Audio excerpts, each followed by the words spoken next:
Hello YouTube, welcome back to the channel. Today, my first EX5 deck profile.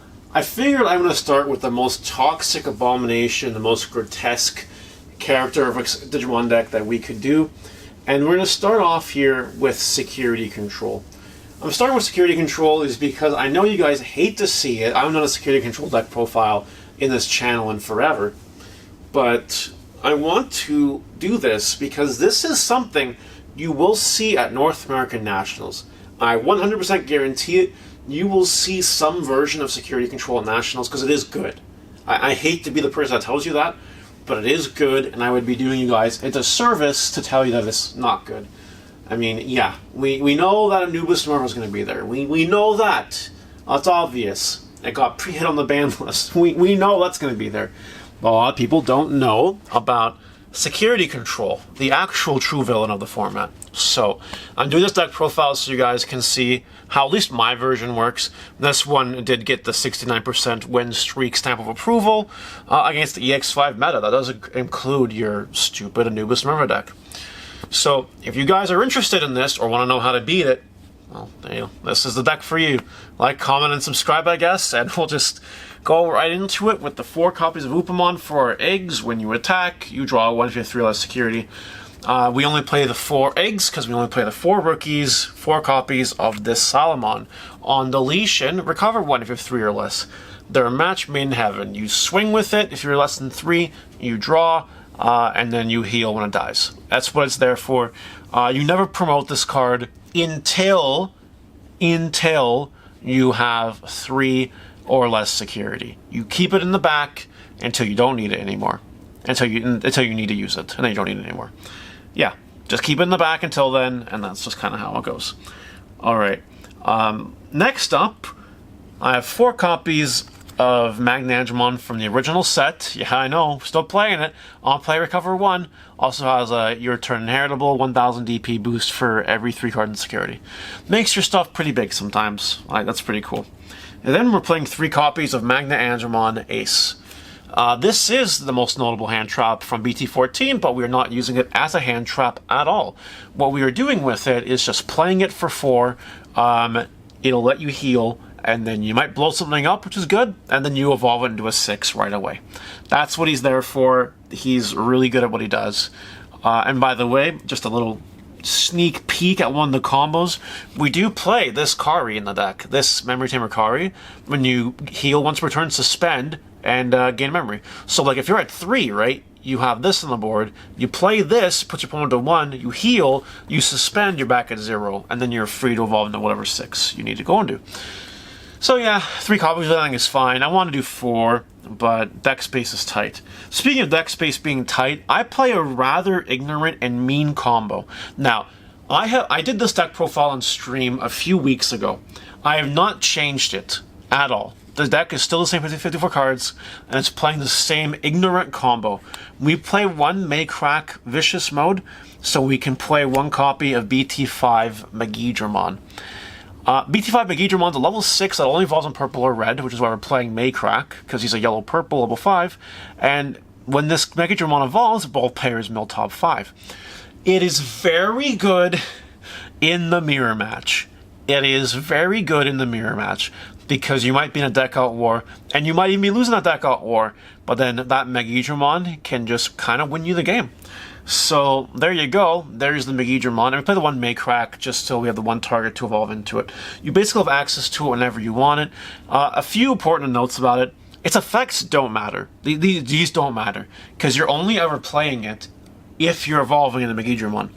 So it's very important that this, in the mirror match, that this thing doesn't get chaos degraded or wonkied, because if they stick this to the bottom of your security and you're behind on the deck out war, then you do auto lose that match, that game, right there. But if you can just keep it in your hand and combo it nicely with a card that gains you some memory or something, like, I don't know, reinforcing memory boost plus Memory Tamer Kari, all of a sudden you get your 6 memory in order to play it for 6 and evolve into this. Now, the combo doesn't work if the Maycrack is in your security, unfortunately. Sometimes that is just the way it is, or the Megagee's in your security. That you have to hope that both cards aren't in your security. But if they're not, you know, you're basically going to be getting them all out eventually. and that's honestly fine. Okay, now, by the way, there are other options that you can do instead. Like there are 5 cost purples, champion ultimates you can play, whatever. There are other options, but you know, I like Maycrack, Flame House at the ball if needed. It has some utility in some other matchups because of its actual effects. It just rarely comes up. All right, on to the megas. We're playing 4 copies of Seraphimon from BT14. When you evolve it, recover 1, and then all turns when you recover, you get Select +1 and something gets minus 7,000 DP. That's all turns too, right? So if you have this on board and your opponent attacks into security and they hit one of these cool little holy flames that you play, well, that triggers the Seraphimon on their turn, which could be really annoying. So, yeah, 4 copies of it, good boss monster, it's pretty alright. Then we're playing 3 copies of Shadow Seraphimon. I've been back and forth on the ratios, but I've settled for 3 right now. I think it's okay. This thing evolves for 4, or evolves for 1 on Seraphimon, whatever you want to do. During the opponent's turn, when a card is removed from your security stack, you need to evolve something on your opponent's side of the field. It's not once per turn, so it's really good against those stack decks that just like to go against your security. Like Ancient Greymon, for instance. You know, Ancient Greymon can't really do anything if this is on the board. So, you know, that's just one example, right? Then as an on-deletion effect, you recover 1, then blow something up, aka do minus 4,000 DP to something for every card in your security.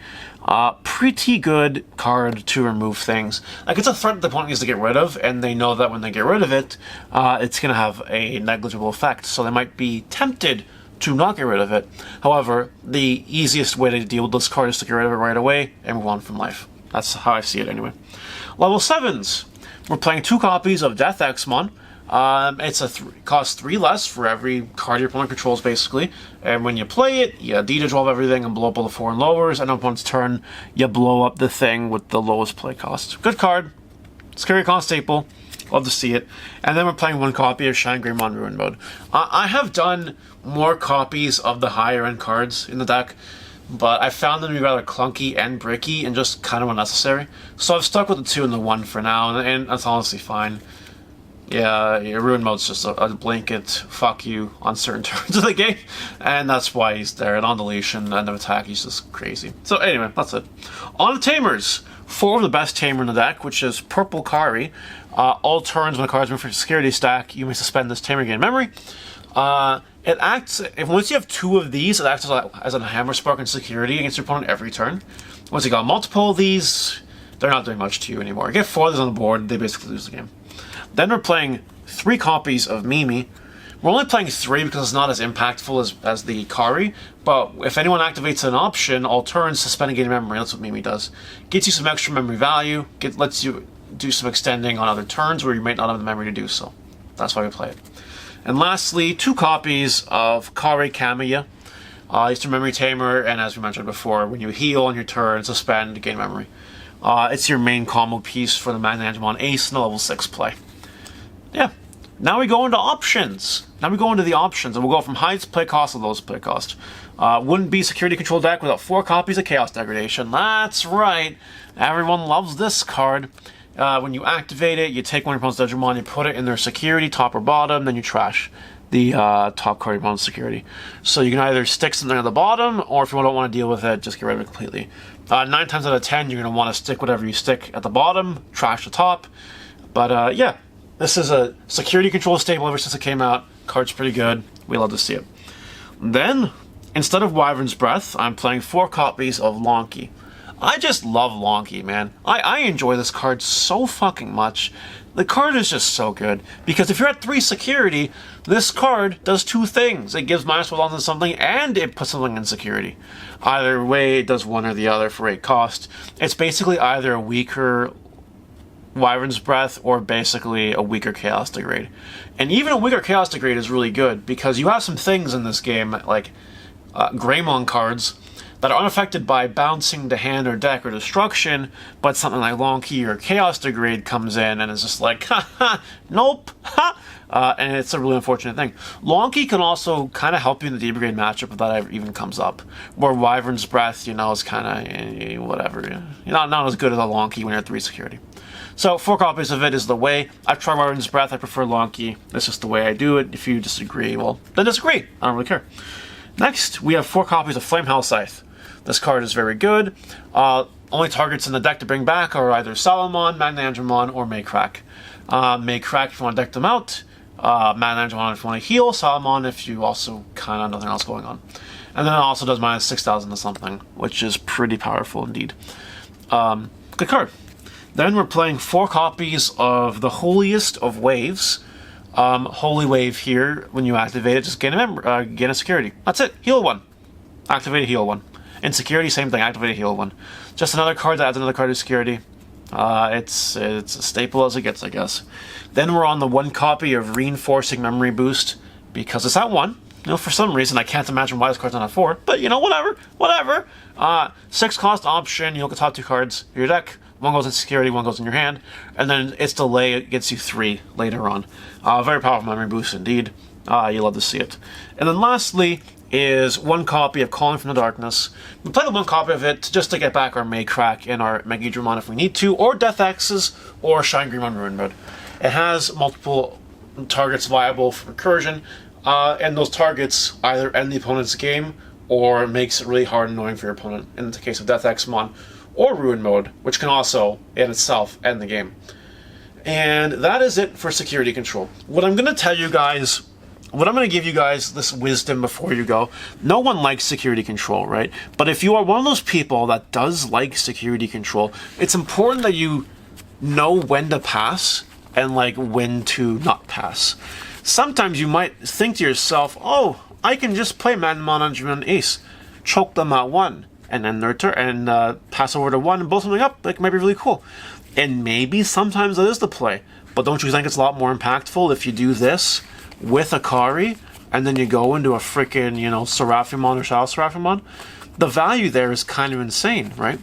And to those some people that play security control, this might seem really basic, but you know, you set up your Tamers early as possible to get the value from them as soon as possible, right?